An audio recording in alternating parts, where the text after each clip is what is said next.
space, the final frontier. These are the voyages of the Starship Enterprise.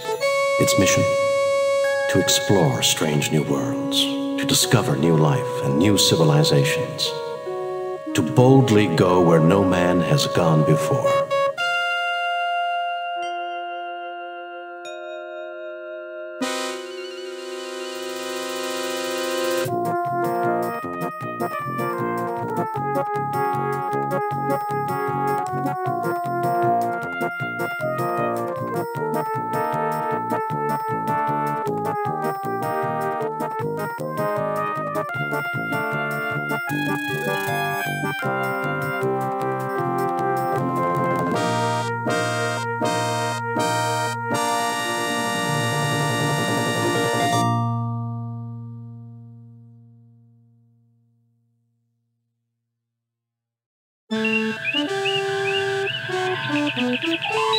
Human world.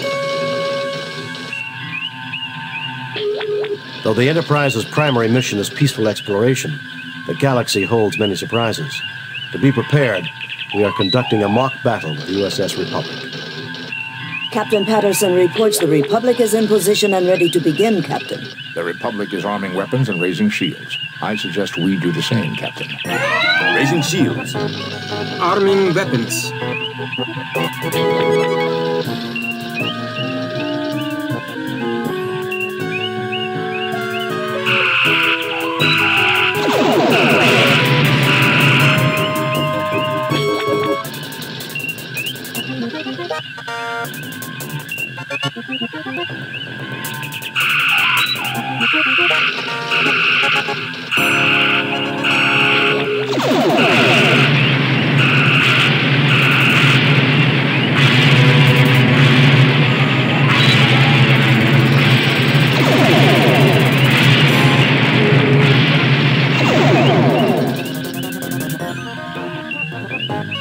Aye, sir.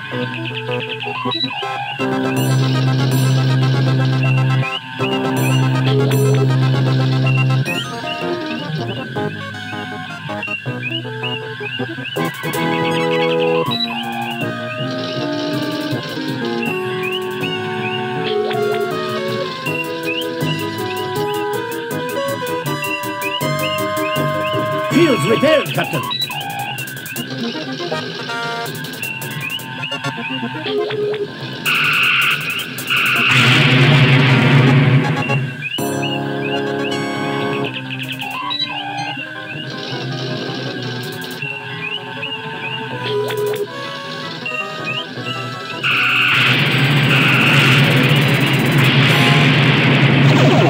Computer estimates the Republic is crippled, Captain. Captain Patterson extends his congratulations, sir. Lowering shields and disarming weapons. Message coming in from Starfleet. On screen, Lieutenant. Jim, the Enterprise is ordered to travel to Pollux 5. The natives report that alien life forms have been attacking the settlers near a mine at Mount Idle. You are to report to the High Prelate of the colony. The settlers are members of the Acolytes of the Stars sect. The description of the attackers vary, but all say that the attackers resemble creatures from many Earth religions known as demons. Starfleet wants you to determine the nature of these creatures and to resolve the situation without bringing harm to the colonists. Starfleet out.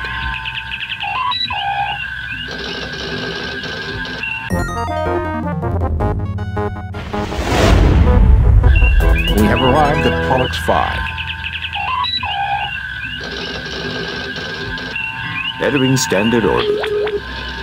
Pollux 5 has recently emerged from an ice age, sir. It's spring at the moment, cool but tolerable.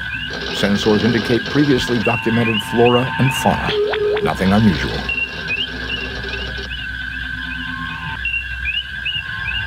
Pollux 5 system. An inhabited satellite of Pollux B. Pollux 5 has lately emerged from an ice age caused by large meteor strikes. It has recently been colonized by the Acolytes of the Stars religious sect.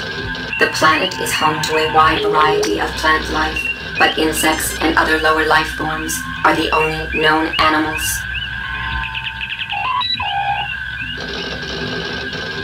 Acolytes. fully acolytes of the stars.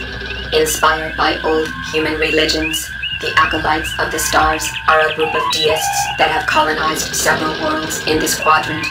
The acolytes prefer a relatively primitive lifestyle, reminiscent of the mid-21st century Earth rural communities. Acolyte missionaries regularly assist nearby Federation worlds during times of need or disaster. Major acolyte settlements are Nicolasi on Pollux 5, Germania on Maddox 2, and Kentigern on Haven's World. Prelate, a title of religious leadership, most commonly used by the governors of the Acolytes of the Stars. Robert Engevin, fully High Prelate Robert Everett Engevin. As High Prelate of the Acolytes of the Stars, see Acolytes.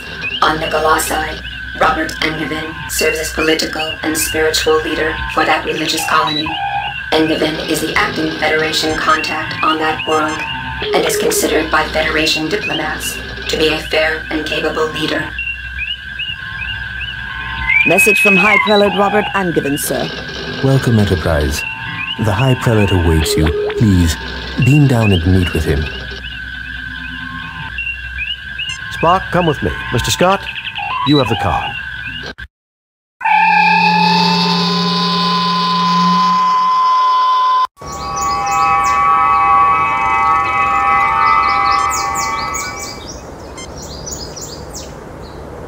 This is so much better, gentlefolk. We are honored at your presence, and hope you will find peace here in our haven.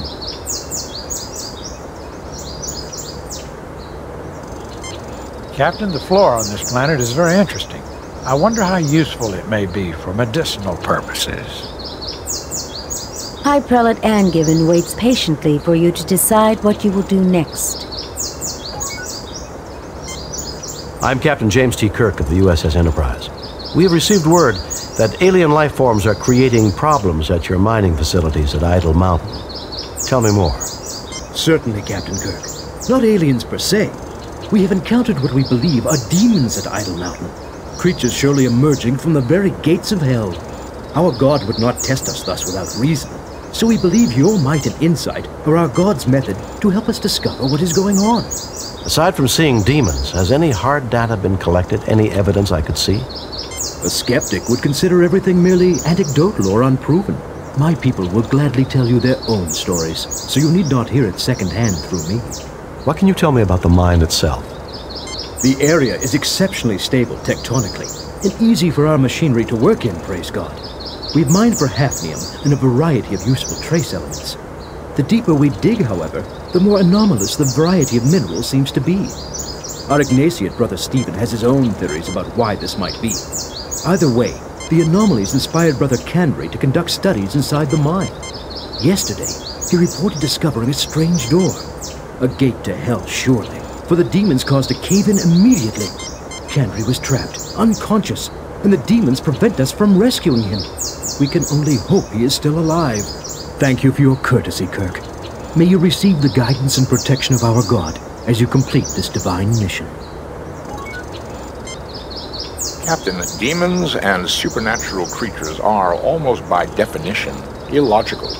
Yet it is evident these people believe what they have seen. Barring illness or mass hysteria, I agree that a real problem seems to exist. You look rather cold, Bones. I'm not cold. I'm freezing. And that damn transporter just had to set me down in the middle of a snowdrift. A centimeter of snow does not technically constitute a drift, Doctor.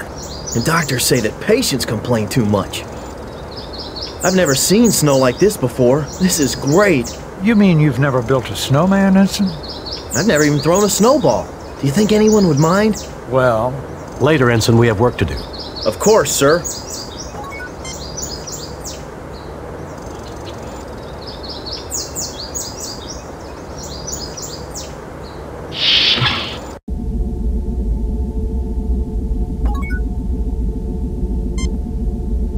A sturdy man of advanced years whose blue eyes meet yours with clarity, curiosity, and directness.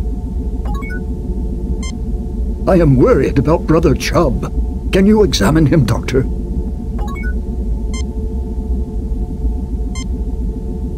Jim, this man has suffered severe physical injuries to his head and arm. The wounds have been adequately cared for. However, he has developed a Neugerian infection. If not treated swiftly, the effects can be fatal. The infection can normally be treated with hypoditoxin, but there's none on the Enterprise. I may be of some assistance. The Lorexian berry grows near the mouth of the cave. If I could acquire it, I would be able to synthesize the hypoditoxin from the berry. Unfortunately, the demons prevent us from approaching the cave entrance. Perhaps you could retrieve it for me.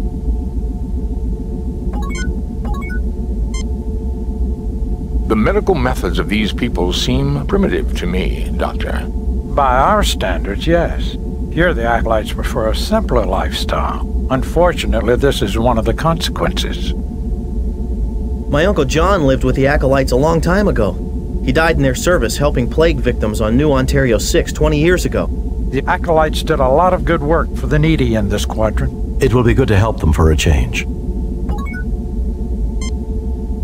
Boxes of supplies and mining equipment litter the floor.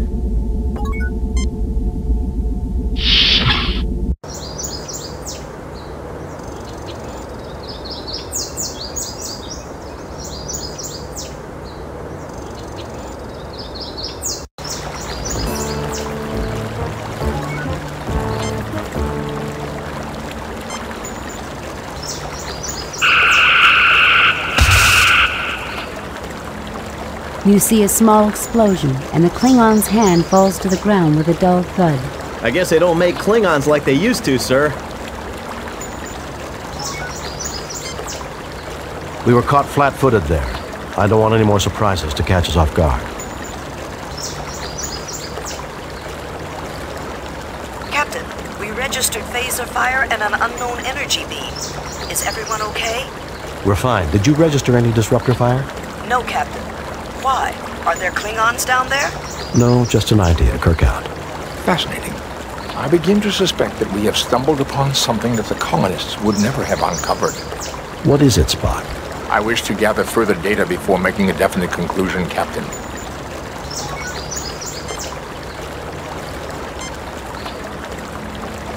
This is not a Klingon, Captain. Not a real one. It is an organic construct, an android-like robot. It looks like a Klingon, but the appearance is entirely superficial. There is something different about this particular construct. Come here, Captain. Look at the hand. It seems to have been separated from the body. There's a wiring circuit in the middle of the palm. This is a detached hand with some kind of circuitry in the palm, Captain.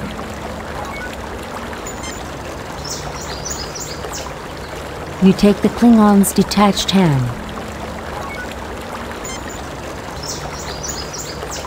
Captain, I detect a recent avalanche approximately 6.2 kilometers away that occurred within the last 3 days. The mountain may be quite dangerous. Demons, Klingons, avalanches. What's next? The Wicked Witch of the West? That is not logical, Doctor. It wasn't supposed to be logical, you green-blooded falcon. Why does everything have to be so damn logical? Well, we've seen Klingons. Now all we need is a few Romulans. Control your thoughts, Doctor. There is a high probability that something here is using our own memories against us. You get no response. I guess this isn't such a great planet after all.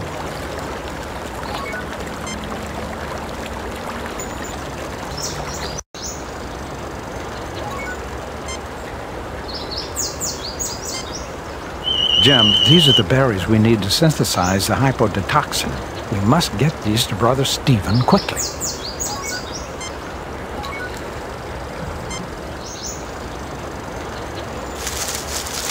You have retrieved a sample of berries.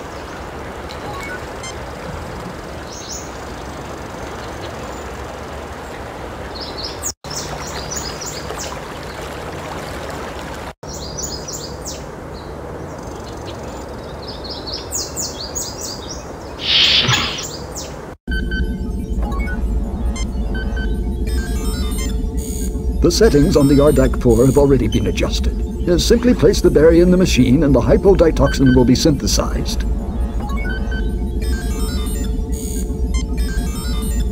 An antiquated molecular synthesizer sits in the corner. Fascinating, Captain. It is an Ardak-4 molecular synthesizer, a museum piece in perfect working order.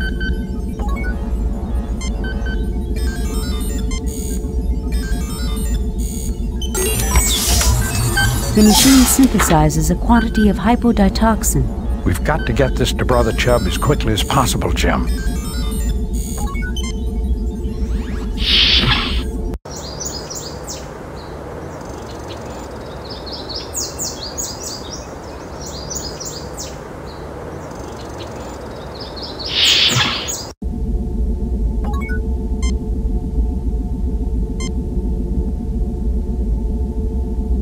Thank you. You're most kind.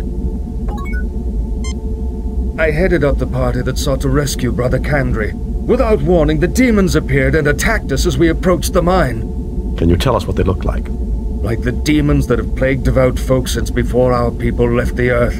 Huge, muscular demons with ruddy skin, truly the manifestation of evil, with bat wings, horns and talons and a pointed tail. God preserve us all. One tore open my arm and I surely would have perished, but for my companions who bore me back down the mountain. The demons didn't follow you? No. Brother Kandri is my partner. I was on the communications link when the demons caused the rockfall and silenced him. He said he'd found a strange door with devilish writing. Truly, he came upon the gate of hell itself. I am Brother Griznash. I went up the mountainside in solitary prayer, seeking to face my fears. Indeed, I found them. A bellowing Krognik demon with sharp teeth and a long snout descended upon me in a rush of wind. Captain, a Krognik demon has a decidedly wolfish appearance. Brother Griznash, is this not the traditional shape of the Evil One and his minions among Tellarites? It is. I believe this may be significant, Captain. I am Brother Stephen, an Ignatiate following the holy teachings with mind and soul alike. I believe the anomalous mineral readings in combination with evidence of ancient disturbances in this otherwise highly stable geologic location indicates previous habitation of the region eons ago. Why, Spock, you two should get along fine. He sounds just like you. I would be equally honored to discuss medicine with you, Doctor, as science with your Vulcan associate. Let me continue. I believe our God made humans, aliens, and demons all. If I could get a real demon into my study, I would bless our God for the opportunity, as I thank him for everything in this life. You tread close to unholy knowledge, Brother Stephen. I appreciate your prayers, Brother Roberts. Captain, if you and your people go up the mountain, I hope afterward you will visit me in my study, which is next door. I'm too old to make the trek myself, but I'm eager for knowledge. In return, I will offer you what insights our God grants these old eyes.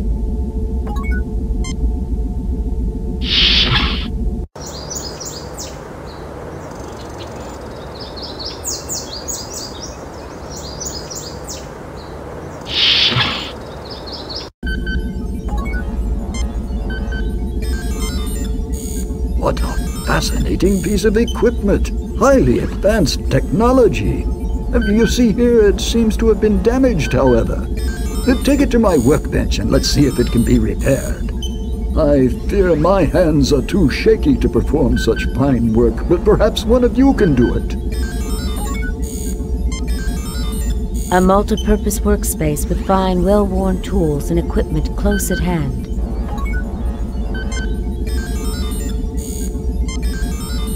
Mr. Spock, see what you can do about that hand.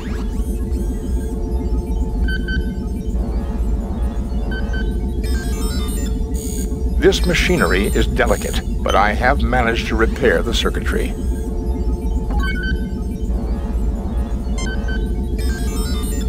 A glass-fronted display of mineral specimens, including a meteorite, a few fossil shells, the skull of a cat-sized alien animal, and a very encrusted twist of metal. You are interested in my little museum of curiosities? Looks like a pile of junk. Yes, tell us about these things. I enjoy talking about these treasures. Shall I go into mineral specimens? True curiosities, nothing more. I think they're very pretty, don't you? Shall I go into minerals meteorite? I believe this is evidence of the cataclysm which destroyed the moon of Pollux 5 eons past.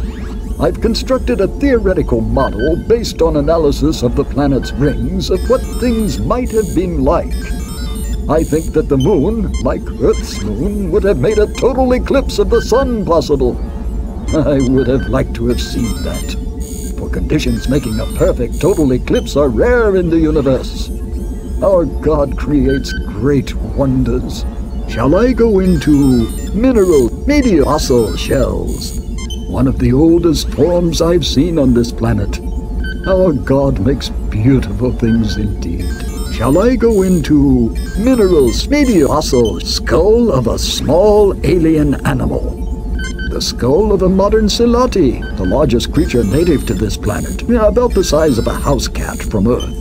The Salatis combine a rather insectoid pattern with four-legged reptilian form, including praying mantis-like forelimbs.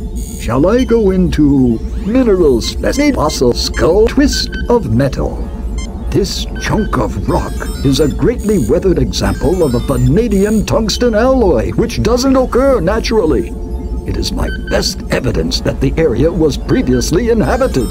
Shall I go into minerals meteor skull twist, or would you rather move on to something else? Very well. I can't imagine why, but if you have a further interest in any of this, take what you like. But please remember to return my treasures when you're done with them.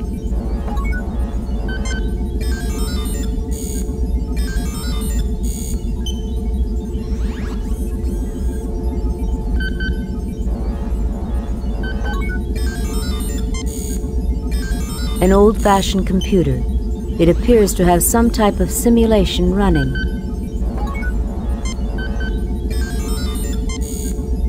A vintage 8012-86 of the mid-21st century. It is a fine museum piece. Mr. Spock, see what you can dig up from that old-fashioned computer terminal. Captain, this appears to be a model of the Earth. Notice how it models the proper situation for a total eclipse.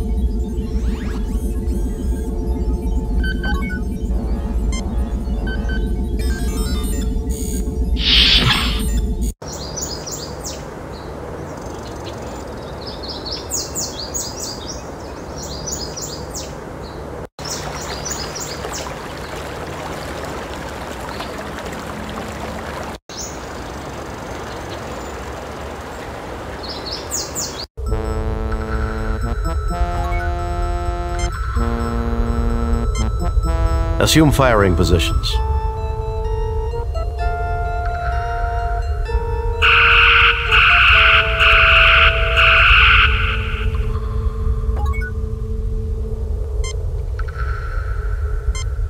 This man is badly hurt and suffering from shock and exposure as well.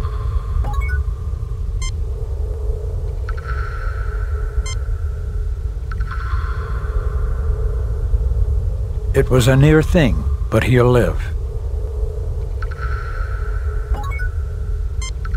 Oh, thank you, kind souls, for saving my life. Let me rest here for a little before returning to report this miracle to Prelate Angiven.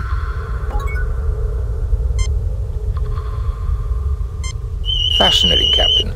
This door is made of an unknown material. It is clearly built by an alien race we have no knowledge of. It appears to be a security lock designed to open the door when the correct handprint is registered.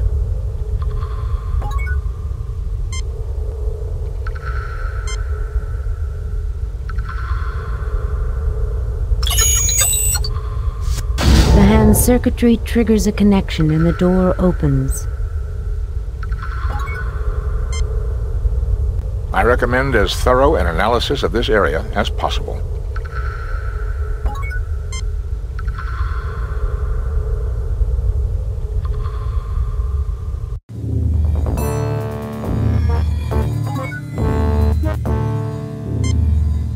It appears to be an abstract piece of alien art.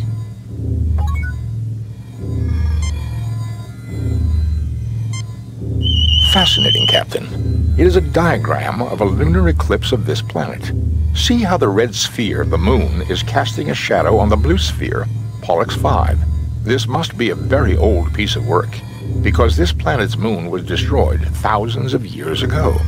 The machinery is waiting for the gravitational pull of another eclipse to activate it, an eclipse that will never come. And one other thing, Captain. This may also be a diagram showing the proper settings on that control panel.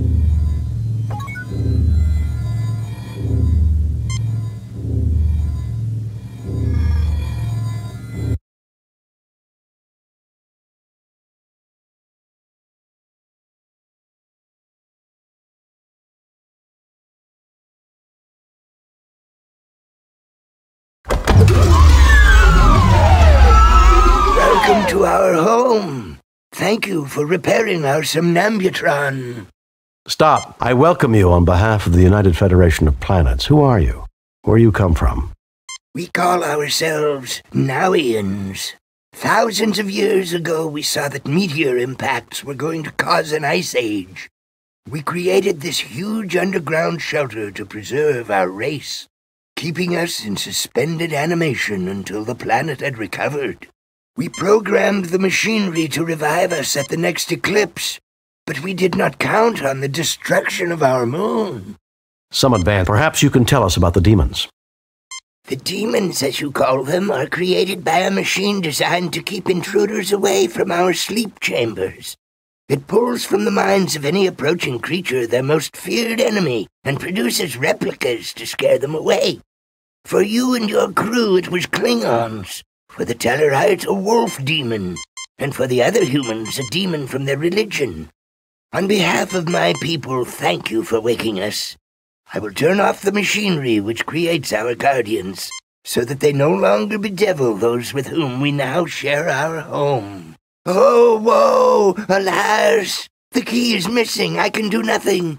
Even we will suffer the attacks of our own guardians unless the key can be found. I implore you. If you can help, please do so. Jim, think about that skull we picked up from Brother Stephen. Now look at this alien. See the resemblance?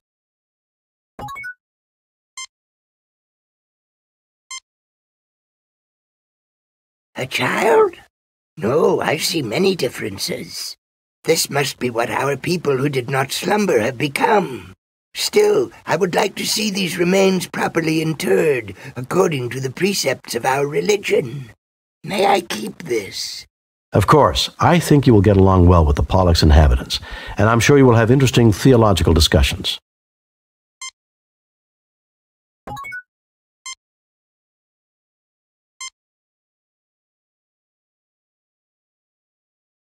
You found the key.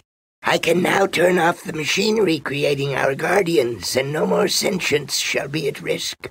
Surely the Holy One smiles upon us all. I have no way to thank you, Captain, but please carry this request from my people to yours. We have much ancient knowledge we can share, and we would like to join your federation. Go in peace. I will be glad to accept your application to the Federation. We shall have a diplomatic envoy sent to make the final arrangements. We look forward to meeting them. We also look forward to having discourse with the colonists. Farewell. May the Holy One bless you. Live long and prosper. Kirk to Enterprise. Beam us up, Mr. Scott.